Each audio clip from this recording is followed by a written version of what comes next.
Kenyans must have seen that the entire government today was in the Nairobi Securities Exchange floor, ringing the bell for the starting of the secondary trading of what is being called Talanta Infrastructure Fund.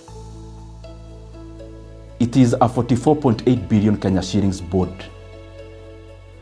Board, in other terms, is borrowing. When government borrows, it can do treasury bills, it can do bonds, which are either short-term or long-term. Now, since on the side of the book that we already know for government debt is already overstretched, now the government is coming up with these kind of facilities so that we do not seem like our debt is growing, whereas we are basically having another secret book of debt. One secret book was fuel levy.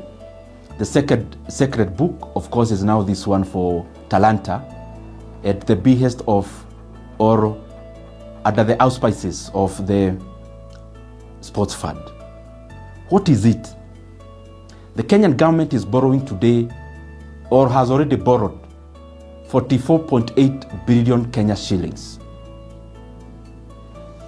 That money is money to be spent today, but to be paid by Kenyans through taxes, and especially around betting and gambling, for the next 15 years, because most of the taxes or the revenue for the sports fund come from those two kind of areas. So we are spending revenue for the next 15 years today, so that we get political capital out of it today. But Kenyans will pay that loan for the next 15 years. It will be maturing in 2040. Now the interest rate is 15.04%. Those things seem just figures when you see them, but they affect every Kenyan, because at that rate of 15.04%, it means boards that are paid semi-annually after every 6 months, the government will be paying from the sports fund around 3.4 billion Kenya shillings after every 6 months. So at the maturity of the board in the next 15 years, Kenya will have paid interest rate of 100 billion for a loan of 44.8 billion Kenya shillings. And I'm here wondering, if that cannot make us agree as Kenyans, then what would? Because we are basically mortgaging every stream of government revenue, like Kenya is going anywhere.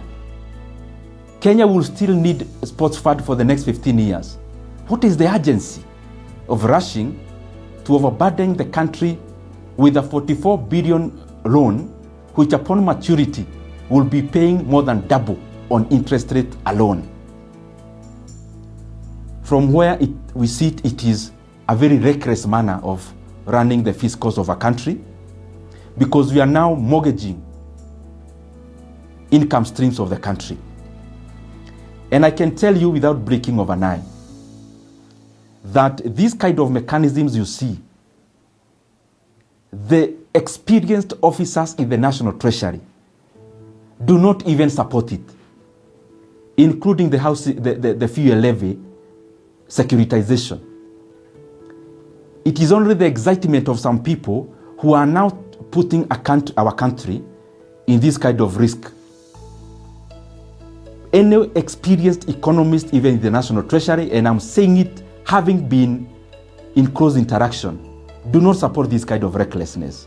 I request the leadership, let us put our country first, beyond the convenience of what we want to do in terms of developmental politics.